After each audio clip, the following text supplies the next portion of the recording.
Hello dear students, मैं जितेंद्र शुक्ला आज आप लोगों के सामने आया हूँ बच्चों 11 फिजिक्स काइनेमेटिक्स को आगे बढ़ाने के लिए।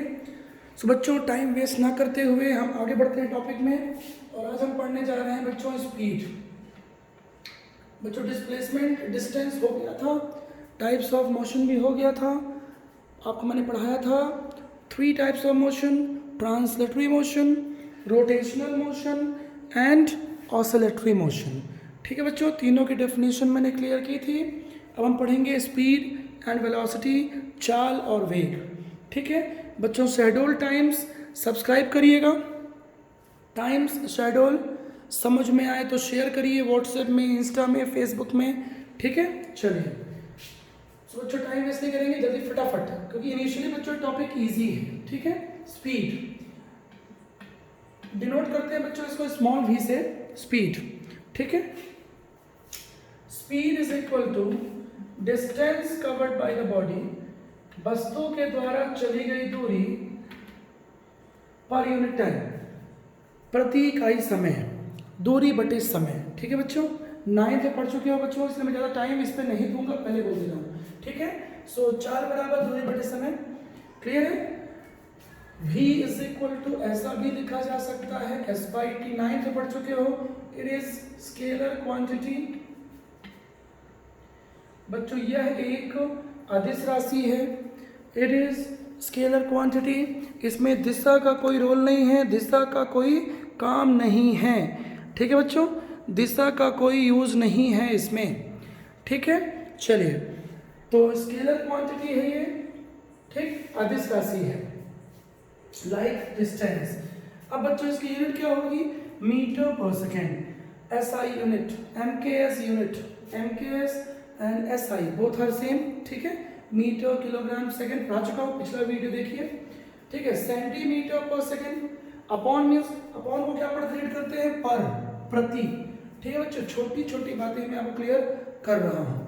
Differentiation, integration, basic trigonometry, log, ये सब बच्चों आप पिछले वीडियो में मेरे देख लीजिएगा, बेसिक्स हैं। ठीक है, मैंने थोड़ा बेसिक पढ़ाया है आपको, हालांकि आगे यूज होगा तो वहां ज्यादा क्लियर होगा। हाँ जी, अब चलिए बच्चों आते हैं वेलोसिटी पे। Velocity, velocity is vector quantity. Velocity is equal to displacement, displacement upon time taken. ठीक है बच्चों, विस्थापन में परिवर्तन की दर को वेग कहते हैं, rate of change of displacement. ठीक है बेटा, वेलोसिटी को ऐसा भी लिखा जा सकता है, स्पीड को भी लिख सकते हैं, बट वेलोसिटी में बेटा क्या होगा? एस को हम क्या बोलेंगे? डिस्प्लेसमेंट। जबकि हम स्पीड में एस को क्या बोल रहे थे? डिस्टेंस। समझिएगा, स्पीड में एस क्या था? दूरी था, उस पर एरो नहीं आएगा, because distance is scalar quantity while displacement is vector quantity। ठीक है बेटा, क्लियर हो गया? ये बेसिक्स है, बहुत डिफिकल्ट नहीं है।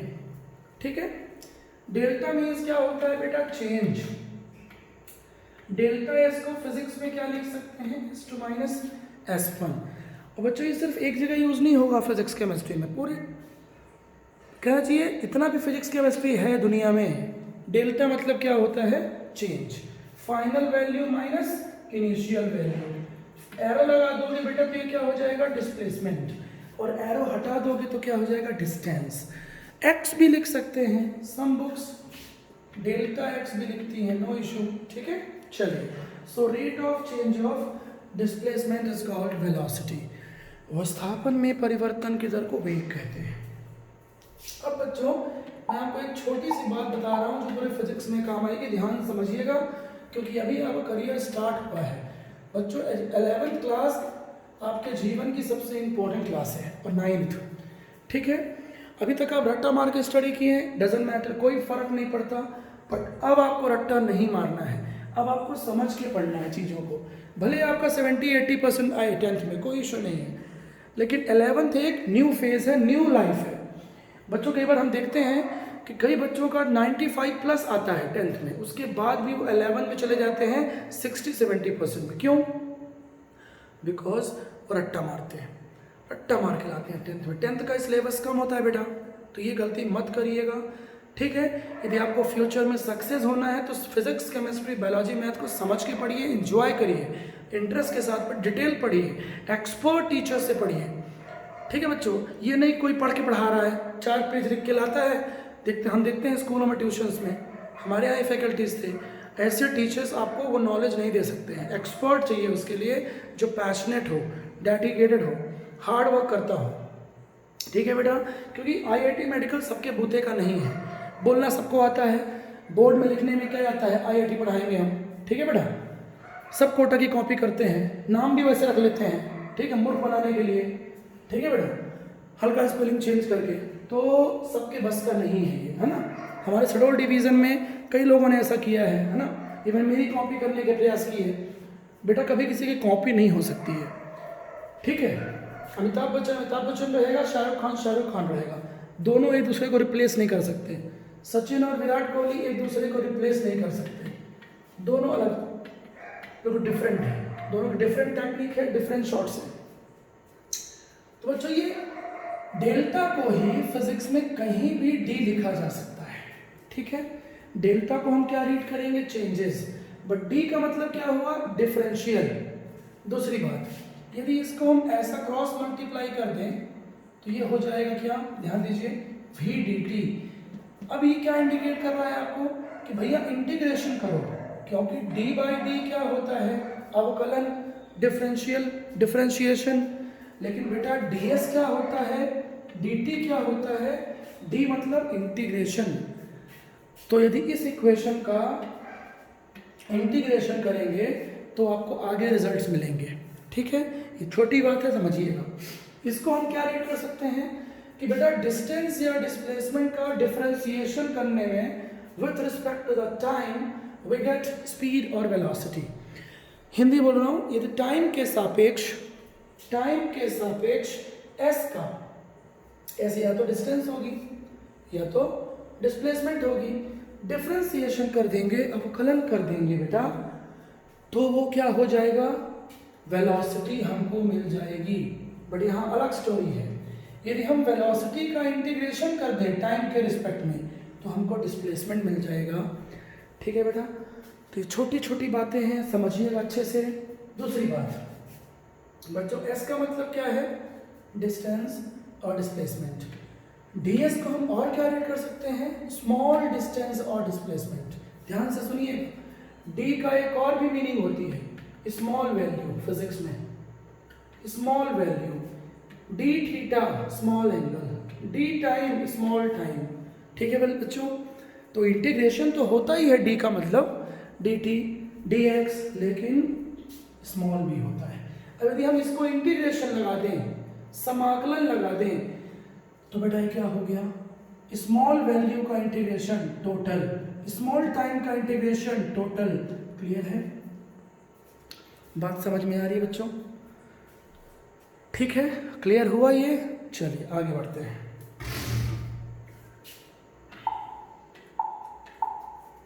हाँ जी, आप समझिए। तो बच्चों ये बेसिक्स था, ये आप समझ गए हैं। सो हम स्पीड को और क्या लिख सकते हैं, ds बाई डी टी। बच्चों एक बात और, स्पीड और वेलोसिटी में सिर्फ एक डिफरेंस है, स्पीड स्केलर है, वेलोसिटी वेक्टर है। बाकी न्यूमेरिकल्स में दोनों सेम ही होते हैं, सेम फॉर्मूला। ये इसको हम स्पीड का फॉर्मूला भी बोल सकते हैं और वेलोसिटी का फॉर्मूला भी बोल सकते हैं, ठीक है। क्लियर है, d को डेल्टा से हमने चेंज कर दिया। क्लियर है, बेसिक्स क्लियर हो गए हैं आपके। चलिए आगे बढ़ते हैं अब।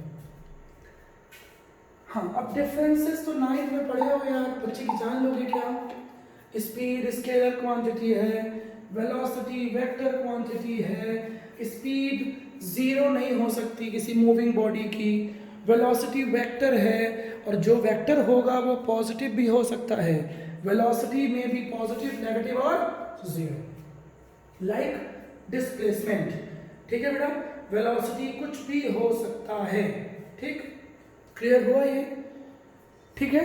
बोलिए, वेलोसिटी और डिस्प्लेसमेंट कुछ भी हो सकता है, पॉजिटिव, नेगेटिव और zero. But speed, moving body की स्पीड स्केलर क्वांटिटी है। लाइक डिस्टेंस, जैसे हम पढ़े थे कि डिस्टेंस कभी नेगेटिव नहीं हो सकती, जीरो भी नहीं हो सकती। कोई भी बॉडी मूव करेगी तो कुछ ना कुछ तो डिस्टेंस होगी ही। ठीक है बेटा, तो distance and speed both are scalar quantities, hence their values क्या होती हैं, ऑलवेज पॉजिटिव होती है, नेगेटिव और जीरो नहीं होती है। क्लियर है बेटा? ठीक है, मूविंग बॉडी की बात कर रहा हूँ, ठीक है। अगर कोई बॉडी स्टेशनरी है, रेस्ट में है, विरामावस्था में है, तो उसकी बात मैं नहीं कर रहा हूँ, तो जीरो होगा। चलिए, अब बच्चों आते हैं types of speed and velocity. बच्चों दोनों के टाइप्स एक जैसे होते हैं, आप 9th से पढ़ते आ रहे हो बच्चों, इसलिए मैं ज़्यादा टाइम वेस्ट नहीं करूँगा इस पर, ठीक है। जल्दी समझिएगा। फर्स्ट बेटा, यूनिफॉर्म स्पीड लिखाऊंगा भी नहीं बेटा, 9th में था ही, जल्दी सुन लीजिए। यूनिफॉर्म, एक समान चाल।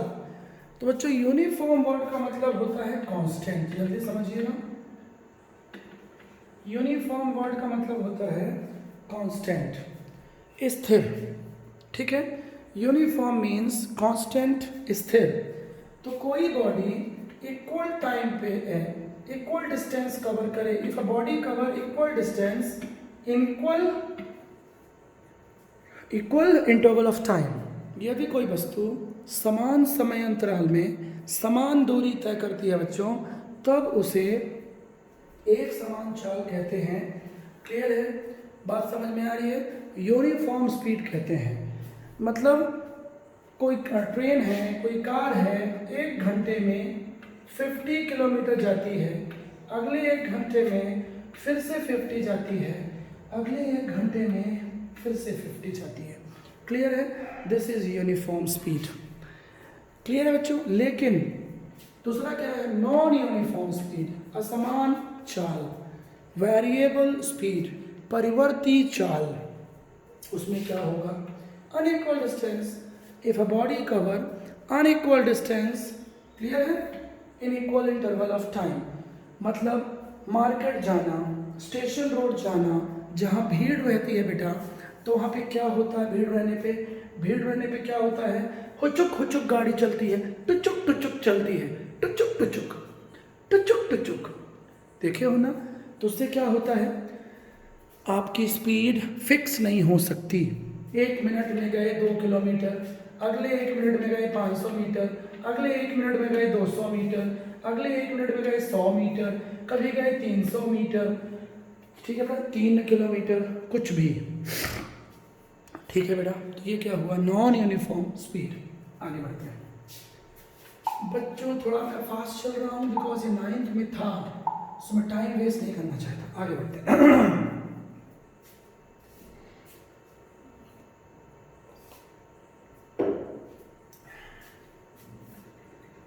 एवरेज स्पीड, औसत चाल, ठीक है, एवरेज स्पीड। हाँ मैं टाइम वेस्ट नहीं करूँगा, इसको लिख सकते हैं अपन VAVG, total distance upon total time, total distance upon total time, ठीक है बेटा। एवरेज कैसे निकालते हैं? किसी बॉडी ने बहुत सारी डिस्टेंस कवर की, करने दो, सबको ऐड कर दो, टाइम को भी ऐड कर दो, ठीक है बेटा। बोलो, बात समझ में आ रही है क्या कि नहीं आ रही है? क्लियर हुआ? तो ये हुआ क्या बच्चों? एवरेज स्पीड, ठीक है। अब इसमें कुछ न्यूमेरिकल्स आते हैं, तो मैं इसमें 2 फॉर्मूले में और डिराइव कर दे रहा हूँ बेटा। ये तो नेचुरल फॉर्मूला है, सभी डिस्टेंस को ऐड करिए, सभी टाइम को ऐड करिए, कुल दूरी बटे कुल समय, ठीक। अब इसमें समझिए, हालांकि बहुत इजी है बट कई बच्चों का बेस कमज़ोर रहता है, उनके लिए केस 1।